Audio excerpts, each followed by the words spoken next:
Okay, this is a tough case. Oh, it's impacted me and I've been tracking it down for days and following it. I'm calling this woman the nasty nanny. She's the nasty nanny who was arrested for these Snapchat videos of toddlers she's created. So before I even begin, I've got to warn you, the horrific things that this 25-year-old nanny named Molly Elizabeth Duncan is accused of doing. She's out of Beachwood, Ohio. The stuff she's accused of doing to the toddlers in her care, these little girls that, the mom and dads entrusted her to watch. It's graphic and disturbing. So I'm not going into super detail here on YouTube, her disgusting crimes against these kids, but you can read about her gross actions if you want to in the 13-page affidavit in support of application for an arrest warrant. It was filed on April 4th, 2025, just last week, 1 week ago, Friday. You can read about that at the below link. So let's talk about how she was found and all her horrible crimes.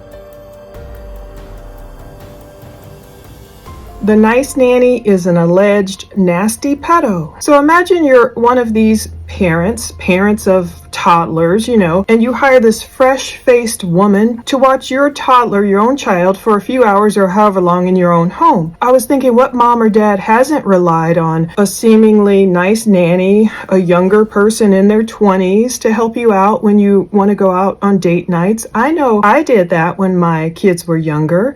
You want to go see a movie or something that the kids won't sit through, or go out to a nice meal. I didn't do it often, and thank Jesus I ended up with trustworthy nannies. They were women I had met at places like KinderCare who, already knew my children for about 8 months when I wasn't a stay-at-home mom. You get a rapport and you get a feel for these women, and you hope, the background checks have been done. I mean, these days, I'm thinking I should have done even more background checking. Anyway, I'm not sure how this nanny, Molly Elizabeth Duncan, I'm not sure how she found her clients. Maybe she did it online or something, but moms and dads surely taking a look at this 5 feet 8 inch tall, 160-pound woman with blue eyes and blonde hair, only 25 right now, they might have thought she was a trustworthy woman. After all, on Molly's Facebook page, it actually reads, "Follower of Jesus." She has a cross there. Bun mom, like a bunny mom. Therapist in training, and there's like a brain there. So at first glance, I'm sure parents are looking at this woman like, oh yeah, she seems cool,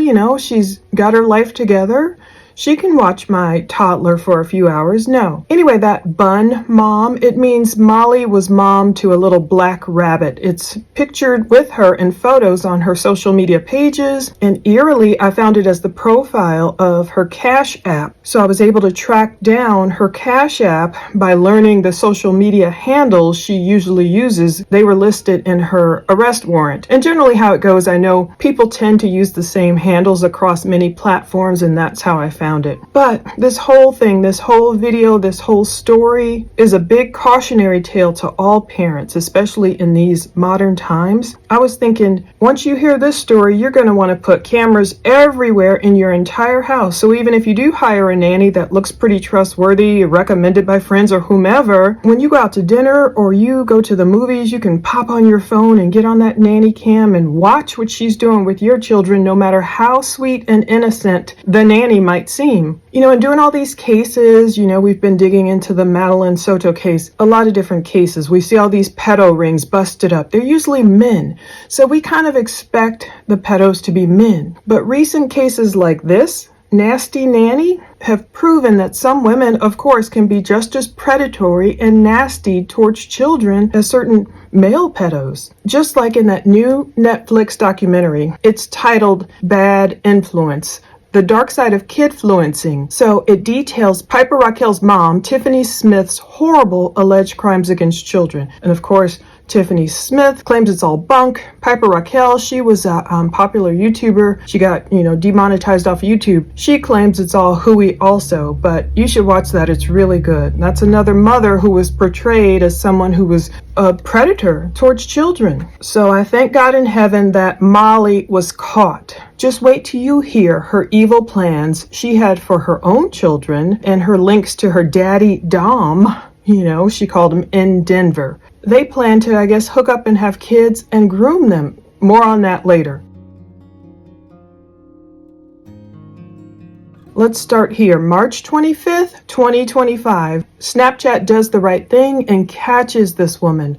Thank God Snapchat did the right thing. They are one of these social media platforms who they don't look the other way, apparently. If they see something, they're saying something as is required. I'm just glad they weren't like, no, it's their own private business. We're not going to, provide you with this data. Anyway, this special investigator, Marissa E. Pulowski, she's the special investigator with the Ohio Internet Crimes Against Children Task Force in Cleveland, Ohio.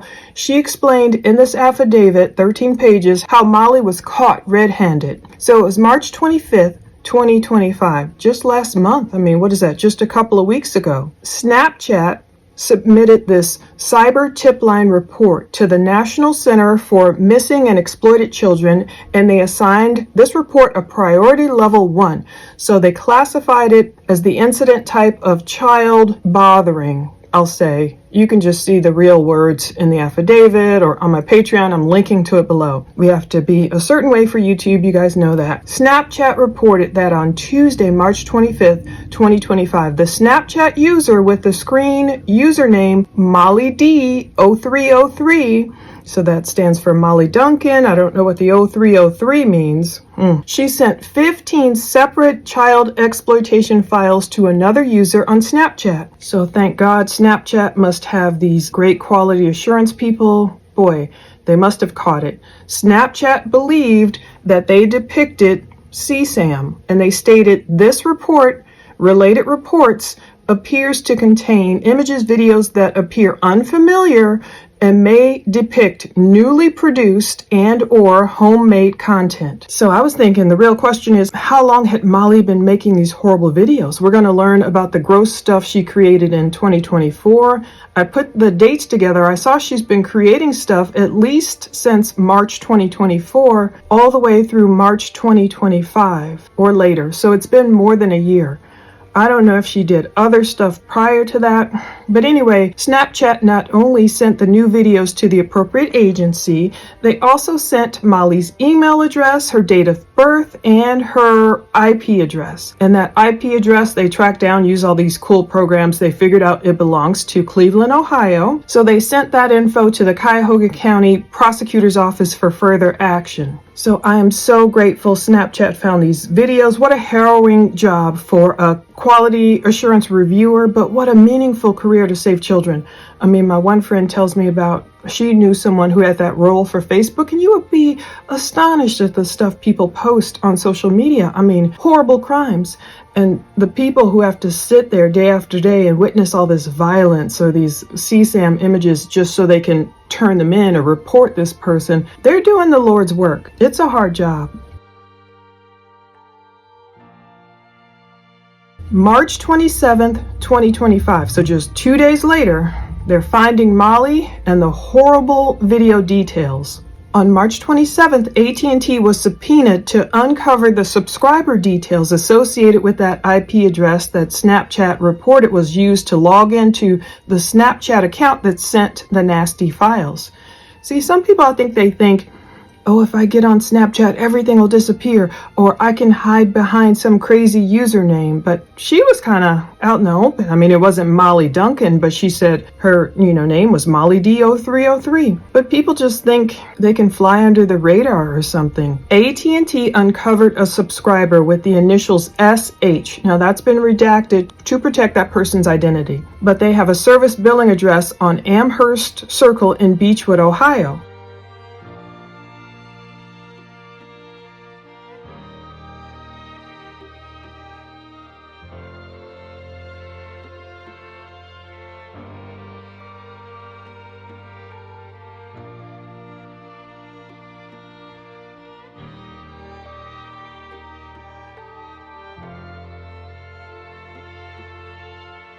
Now, this I don't believe was Molly herself. I believe this was her boyfriend's mother. So, we don't know if anyone else knew what Molly was doing. So no doxing or harassing anyone. But they discovered, Amherst Circle in Beachwood, they discovered those are the luxurious East Haven at the Village apartments. I believe that's where Molly lived with her boyfriend. Okay, and residents can pay anywhere from $1,358 up to nearly $4,000 per month to live in those pet-friendly dwellings not far from Lake Erie. She has a rabbit, so maybe that's why she chose a pet-friendly place like that. But this may have been, again, the AT&T account of Molly's boyfriend's mother. Whoever it was, now investigators were getting closer. They had a phone number and an account email associated with all this nastiness. So Special Investigator Pulowski viewed all 15 files, Lord help her, and gave some pretty detailed descriptions of the perversions she found in 2 of those videos. Now you can read those abhorrent details yourself in the affidavit if you can handle it. It's been just disturbing me since yesterday when I read them, but I'll issue another trigger warning here. For now, I'll just say that video 1 is only 10 seconds long. Maybe she thought she could get away with it because they were such short videos. Anyway, it shows a toddler girl with her nether regions, I'll call them, just exposed, and a hand on the right, just doing bad things with some kind of pink electric toothbrush and a blue heart diamond shaped plug, if you know what I mean. The girl can be heard whimpering in the video. That part is, and this is hard too. The description on the bottom of the Snapchat video reads, "She keeps saying done," with an emoji.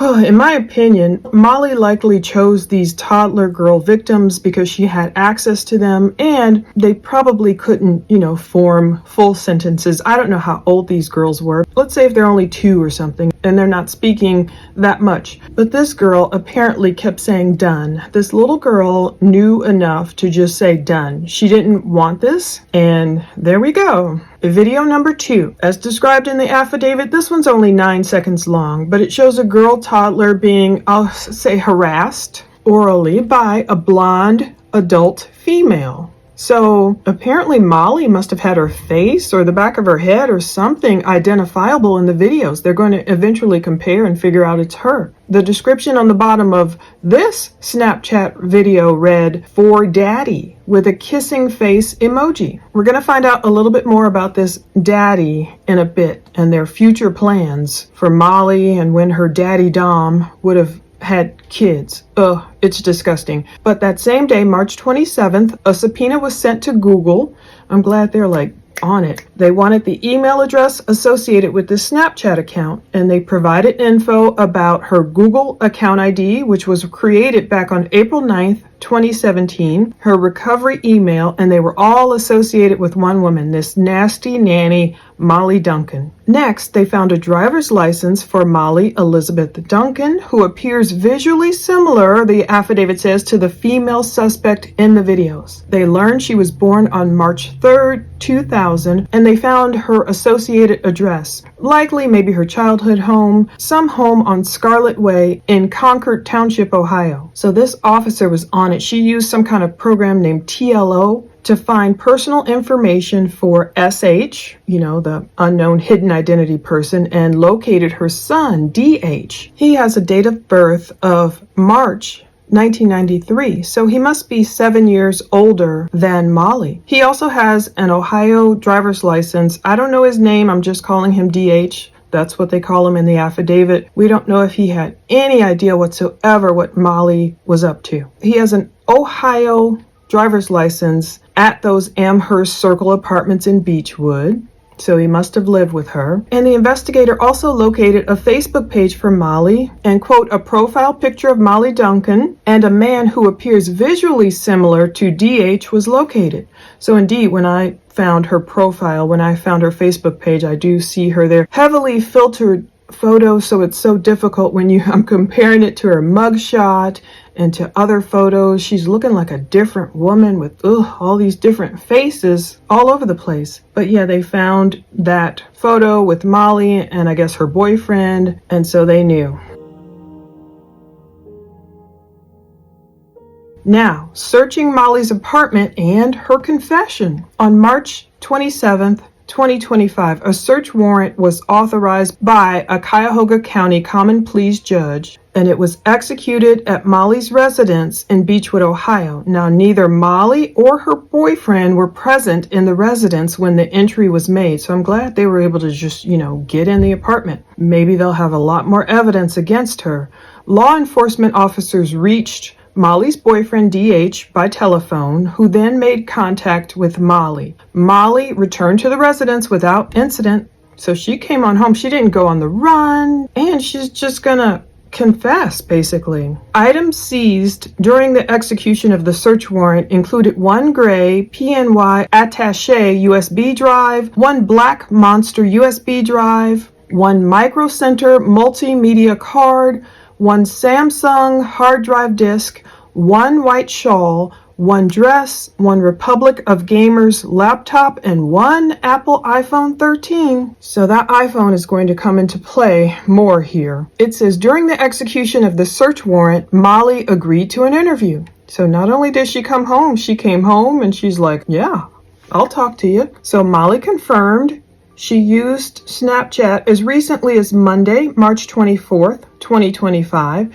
She confirmed that was her email address, her date of birth, her screen username, MollyD0303. They were all hers. And then shockingly and sadly, well, I guess it's good for the case. I don't know if she's going to enter a guilty plea. I don't know where this is going. I've been trying to get so much more info. Molly also admitted that she was aware of the CSAM videos, quote, because she created them. So she didn't mince words. She didn't try and pretend like, oh, someone else, that's not my account. Someone put that on my phone. Nope. Molly said she used her cell phone, the Apple iPhone 13, to create the videos and saved that content on her Snapchat account. Molly said there were two minor children that she had messed with on multiple occasions while she was their nanny. That part saddens me so much. She admitted that these two minor female victims resided in Chardon, Ohio and Kent, Ohio at the time of the bothering. And she further admitted that all those videos created and the horrible actions they reflect occurred in the children's homes. I've been praying for these children and their parents. I can't imagine trusting someone to come into your home, and I don't know how she was referred, if they found her online or whatever happened, but trusting her with your precious little baby, and this is what she does. Now, the affidavit even talks about other Snapchat accounts that received Molly's videos. Okay, so the affidavit goes on to note the different users that Molly sent those Snapchat videos to. One with just MD, I won't give his whole or her whole, whatever handle. It has MD in their handle. The affidavit literally lists these people's full Snapchat handles, but I don't really want to list those people's handles here, because I don't know if Molly sent these videos to them unprompted or not. And one of these guys, I looked them all up, researching like crazy. Of course, some of the accounts are shut down now that Molly's been arrested. One guy is just still on there. I mean, it's probably not his real name, but I'm just like, his account, his Snapchat account is still up, and he was receiving this crap from her. Anyway, Molly sent 6 files of CSAM on March 25th, 2025 at 11:57 a.m. to this user, and there were other Snapchat users she sent files to as well, and I'm not naming any of them, but I was floored that one of them's still on there. That same day, she sent 5 files to another Snapchat user just 1 minute later at 11:58 a.m. And then 1 minute later, she sent 3 files to a third Snapchat user at 11:59 a.m. And then she's chatting with one of these Lind, I'll call him, Snapchat users, quote, continually discussing their sexual fantasies. Okay, so Molly then stated, quote, all my worst. So she's sending him this horrific, horrible, disgusting stuff, videos, saying, all my worst. So he deleted that chat at 12 p.m. noon that day, only minutes after Molly had sent all 15 files to those 3 Snapchat users. That's why I don't know what's prompted or not, or if anyone's paying her for this stuff, or is she sending them? Did they request these? I believe some of these people may have, but I don't know who might have just gotten them out of the blue. He deleted them right away. But anyway, it says the deleted chats are also consistent with his statement that he deleted the videos once Molly sent them. I'm like, these people are loathsome and nuts. It's crazy to think, for the ones who knew what they were getting, it's crazy to think that Snapchat wouldn't eventually catch all this lewdness. Anyway, the investigator also located chats on Snapchat between Molly and another user. I'll just call him Parker. They list him out here. Probably not the guy's real name anyway. This happened way back on March 13th, 2024 at 10:20 p.m. So people think their Snapchat stuff is like so gone. Well, except for, the memories that come back every year. Obviously, that stuff is stored somewhere. But I think people have this false notion that Snapchat stuff just, it'll be gone. It disappears. It's in the ether. And it doesn't. So way back on March 13th, 2024, Molly sent a picture of this minor female who appears to, be in a bathtub with no clothes on. That picture is one of the 15 files of, CSAM that Snapchat caught and thankfully put in their report, gave it a priority 1, like this is wrong. 3 pictures of the same minor female with clothes on are subsequently sent to Parker after the file of the, girl with no clothes on. Then on April 22nd, 2024 at 6:54 p.m., a photo sent by Molly to this Parker Snapchat user showed the minor girl just wearing a striped onesie with white socks on, and she was exposed. On March 26, 2025, 6:43 p.m., a picture of the same minor female child, this time in a diaper with no shirt on, was sent by Molly, followed by 2 more pictures of the same girl with clothes on. So maybe she's trying to send all these photos like, oh, look at the cute little girl with her clothes on, making, just trying to mix in the naughty, horrible, horrific stuff with regular photos. Maybe she's just like, oh, taking regular photos. Oh, but here's one with her shirt off and here's one with nothing on down there. So I see what she was trying to get away with.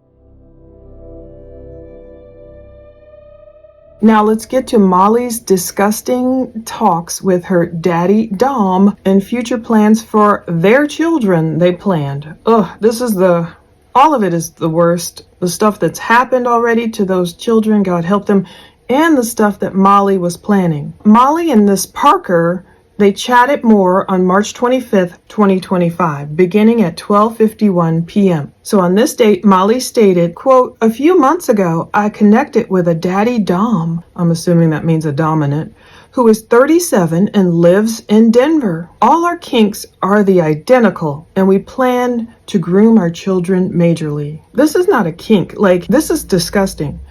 People say, oh, don't kink shame me, whatever, because I like whatever. Ew, you're talking about children who have no consent. It's just gross. So she met some daddy Dom at 37 who lives in Denver. I hope they are looking into him too. So at 12:53 p.m., Molly stated, "I don't care. I just want him to F me and love me. And our babies too. We plan to introduce our girls to," another big trigger warning here. I'm even cleaning it up from what I read yesterday. Ugh. And this isn't the first case where I see someone planning to have a child or adopt a child just for the specific purpose of grooming them. It's disgusting. Anyway, Molly was writing, "We plan to introduce our girls too." And then Molly went on to describe the horrible acts they plan to introduce their baby girls to at the ages of 8 to 12 months. I just won't say it here.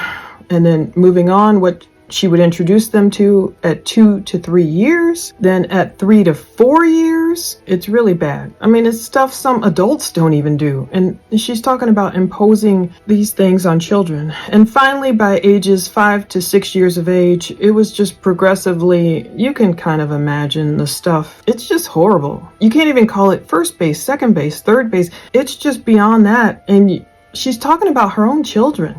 Anyway, the Snapchat user Parker replied at 12:55 p.m. stating, "I plan on doing this to my new little girl." So who is this Parker person? And I'm hoping cops have looked into all his stuff. Does he have a child? I hope there's a lot of people, everyone responsible can get caught through what Molly was distributing and telling people and what they told her. Molly then stated at 12:57 p.m. about her own future daughter, okay? "She will be the perfect little baby F toy, a mini bimbo slut, just like her mama. She will not have a choice." I mean, seriously, who is this woman? how was she raised? Like, what demon is in her? So she's saying her daughter will not have a choice. She'll be just like a little mini bimbo like her mom, unless sick or hurt. She will always accept daddy's massive, and I don't have to go on to say that, with a smile on her face by age 5 to 6. She will love it by then. So at this point, all I can say is praise God that Molly was not given an opportunity to have children. I don't think she has any from what I'm reading so far. I pray in Jesus she will never be graced with babies ever in life and never around children in her entire life again. I pray she's prosecuted and all those responsible with her accepting this crap and exchanging these horrific fantasies, kinks, like just call it what it is. It's sickening, it's loathsome, it's disgusting, it's perversion. That's what it is. So Molly moves to Telegram, we've heard that app before, after Snapchat deletes her account. And eventually she's going to say, they're at my house, the police. So this same investigator, she went on to find chats on Telegram between Molly and this user, Alex Parker. Probably, of course, not his real name. On March 25th, 2025, they began at 8:08 p.m. Parker asked Molly, did you delete me from Snapchat? Because I don't see you on friend list or anything, question. Molly replied at 8:23, nope, Snap deleted me. So thankfully, Snap is doing the right thing, shutting down her account, grabbing the evidence, but then stopping the flow of it going, out of Molly's account to other people. Telegram, would they do the same thing? Why are these pedos feeling so comfortable to go over to Telegram? Allegedly, Stephen Stearns was on Telegram. We'll see more about that whenever he goes to trial. On March 26, 2025, at 5:14 p.m., Molly stated, I can't. Permanent ban. So I don't know if they missed a message. I don't know if Parker was like, can you get back on Snap and add me or whatever? Then Parker asked, bummer, why did you get the ban? How are you dealing with the ban? Molly replied, terrified for my life. I am living in constant fear now. So Parker asked, so what happened? Like someone threatened you or something? I'm just trying to understand. No, Parker's probably pooping bricks too, because he or she, we don't know who's behind these accounts, knows what kind of crap they were accepting from Molly and everything they were chatting about. So Molly stated, no, I was permanently banned from Snap for what I filmed for you. So she's telling on him. And I put things on hold with the man of my dreams. I guess her Denver Dom daddy, she put things on hold with the man of her dreams. So I'm extremely depressed and scared too. Parker then asked, the P video? So I don't know what video Parker's talking about. And Molly replied at 6:22 p.m., no, the video's a year ago. So it appears Molly has been making these photos and or videos for at least more than 1 year since the March 13th, 2024 photo. That's one thing that's verified in this affidavit, until all those CSAM files sent on March 25th, 2025, or later, maybe she kept doing it after, well, she was taken into custody March 27th, so she couldn't do it much longer. But remember, Molly stated she had just met her daddy Dom in Denver a few months ago. So maybe the beginning of 2025 or so, she met him, I'm assuming. So who else was she sending all that CSAM to in 2024? Was it just the two other Snapchat users? Was she doing stuff on Telegram? I want them to find all the responsible parties, all of them, on all that stuff they confiscated in her apartment. And how long has she been doing this before she was caught? And I'm thinking, did these people pay her to do this? And, have all the perpetrators been arrested? This game is new. That's why I'm making these videos. Like, we have a certain image in our minds of what these creepers would be like. Back in the day, it was just the man in the raincoat and flashing little girls. It's on a whole nother level. And I know women have always been involved in this kind of horrible stuff too, but it's like Molly, maybe she saw this as an enterprising way to fulfill her kinks and, make money, and she knew people would trust her. Being a young woman looking like she looks, yeah, she seems like she'd be a great nanny. I'll go ahead and trust her to watch my toddler for a couple hours. Can you imagine how these parents must have felt when cops contacted them and told them this nanny has been doing these things to your child and sending these videos off to these random people. I cannot even imagine the devastation. Which reminds me too, I don't know if the parents saw any signs. Of course, a toddler a lot of times isn't speaking, so they can't tell you what they've been experiencing. That's another thing. Put cameras all over your house. Forget about privacy. If you're going to trust any nanny in your home with a kid, keep watching them. And also, of course, pay attention to your own child for the signs. Of course, they might not be able to give you verbal clues, but maybe emotional ones. After the nanny leaves, is the child really upset? Is there any redness, soreness, anything that's off with, their bowel movements? They're going to the bathroom, their diapers, the this, the that. It can be difficult maybe to detect, and then just knowing in your spirit if something is just wrong. Pray the Holy Spirit will let you know. Finally, on March 27th at 7:43 p.m., Molly sent a message to Parker, "They are at my house, the police."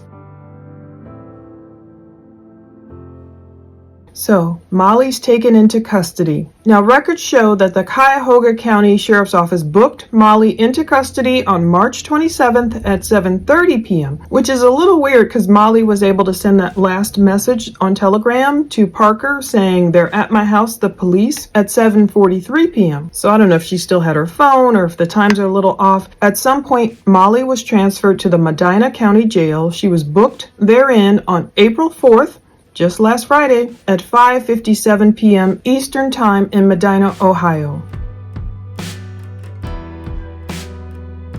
Now, Molly had a hearing today. Should have just happened about an hour and a half ago. Today is Friday, April 11th, 2025. Let's talk about that and her future. Molly had a new hearing date today at noon after pushing back on the one that was scheduled for April 9th. I was requesting access to film it by the court. I never heard back from them. I still haven't heard anything. I was just really digging into this case last night. So once I requested access to go into the court up in Cleveland and film it, I've heard nothing back from them. I even called the judge's number and his clerk got back to me saying, no, they don't stream it online, her hearing.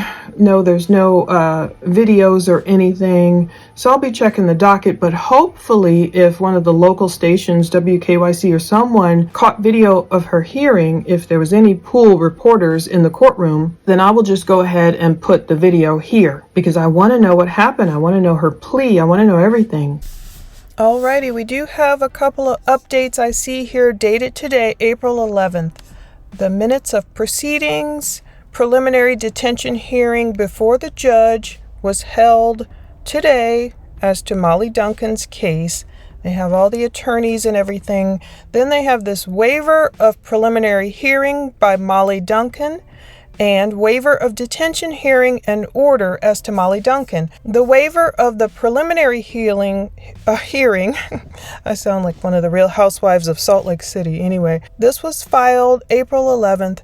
It says, you can see it's signed by Molly Duncan. I understand that I have been charged with an offense and a criminal complaint filed in this court or charged with violating the terms of probation or supervised release filed in this court. So I believe it's just the first, charged with an offense.